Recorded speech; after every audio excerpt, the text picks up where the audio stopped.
Hello everyone, I am Crawlers and now a little bit about the CTE patch for Battlefield 4.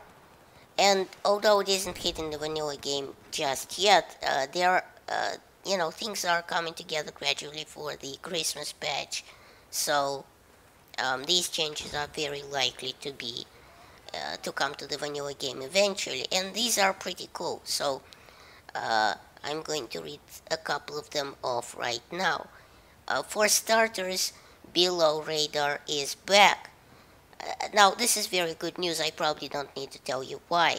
I mean, you remember the community's surprise, to say the least, when this Battlefield 3 feature didn't make it into Battlefield 4. Well, it just did. Well, not yet, but you get the idea.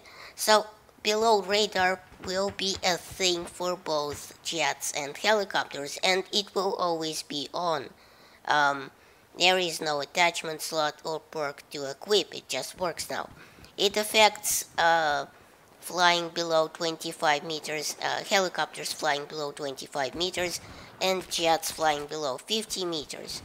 And this is actually very good, as we are all painfully aware. Helicopters in Battlefield 4 literally have everyone and their comrade shooting at them from all over the map. Well, Below Radar, what it does is it makes you unlockable and untrackable when flying low. This means that heat seekers, passive radar, active radar missiles from air vehicles or MAAs will lose track of low-flying aircraft. I'm super excited about this, but there is a drawback. AA mines and the HVM2's pickup launchers, and I think the Stinger and Iglas will still track you even when you are flying low. It's still better than nothing though, because missiles from other helicopters and fighter jets will lose track of you. And speaking of the HVM2 launcher, by the way, it actually got nerfed, thank the big developer in the sky. Now, I know, some people will say that, that they will get their panties in a wad and they will start saying that the pickup weapons are supposed to be OP, by definition, and that because they are pickup weapons, and that the nerfing was wrong. Well, it depends on who you ask, I guess, but I didn't like the HVM2 launcher one bit. I think it, it pretty much guaranteed an air kill because even if the enemy would use countermeasures, you could still relock and kill the helicopter, uh, you know, from that missile. And 90% of the time it was used against helicopters and not tanks. So the HVM2 got its damage reduced from 100 to 52, its time to live to 6 seconds, 10 when laced, because it also accepts laser lock obviously, and its turn rate got nerfed too. Overall, I think these are very good changes to a weapon that probably shouldn't have been introduced to the game in the first place, but honestly, you can say that about half the launchers in the game. There are a few more changes in the patch, and I won't read them all off as I think it would take forever, but a couple of good ones are the dumbass AA mines is now an insta-lock thing, which is with a greatly reduced way of detection. The one good thing about the scrappy gadget now is that it will be allowed to be equipped with a launcher in the engineer class. There are also a ton of small air vehicle changes like rockets and heat seekers, small adjustments. The Schwa got a small buff here and there. Active protection got nerfed a tiny bit. I'm not really sure why.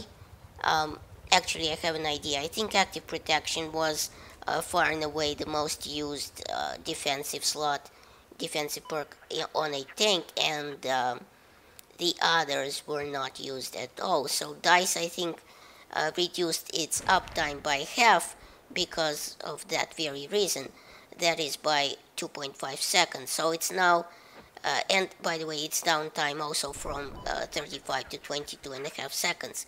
And by doing this, DICE hopes that the active protection will not spoil an entire gun run from an air vehicle.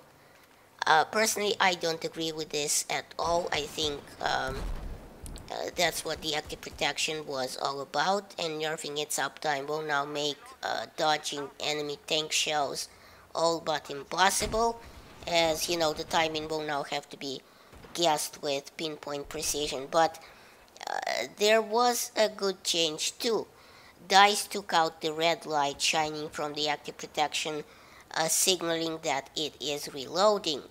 And it's a very obvious sign that the tank is vulnerable to any engineer with half a brain, who always looks for it on the battlefield. So, making it go away means a bit more tactics and thinking. And speaking of countermeasures, the ECM and flares. Now, flares reload time got slightly decreased from 20 to 15 seconds. ECM reload time was reduced from 25 to 20 seconds, and fire extinguisher reload time got reduced from 25 to 8 seconds. Now, this last change might seem a little drastic, but it's actually a good one when you think about it, because the fire extinguisher is a passive countermeasure, unlike the flares and such. It only saves you from a fire and restores mobility, but it doesn't actually make you dodge missiles or increase your health. So, this way it should be used quite a bit more. Among other news, shotguns saw some nerfs, and again, this isn't something I like to see in a patch. I like shotguns. I think they should be plenty OP, especially at close range. But DICE apparently sees it otherwise, so the shotgun's number of pellets and damage at range has been reduced to give them more emphasis in close quarter combat, I suppose. In other news, the commander got a few tweaks where the order to attack or defend an objective a commander gives will now disappear once it is taken or defended, forcing him to, give new orders. Also, a system of calling a vote to remove an ineffective commander who does not give orders has been implemented. And last but certainly not least is perhaps the only feature of Hardline that I actually am glad made it into Battlefield 4, the minimap changes. Now a capture area is clearly drawn off on the minimap inside which an objective can be taken. So this is a great change, because domination rounds always bugged me when capturing a flag. I think it seemed like the area was, way too small for me. This also helps because some capture areas around flags aren't exactly squares. They are these weird shapes, and allow you to see, they also allow you to see an enemy that has a chance of hiding inside one of these jutting out pieces. Also, it gives you a pretty good idea of where you need to be in order to, capture the flag, obviously. So that's it for this video. Thanks for watching. Please rate and share this video as it helps my channel grow. Check out my other videos at the end of this one. And remember, in Soviet Russia, YouTube subscribes you.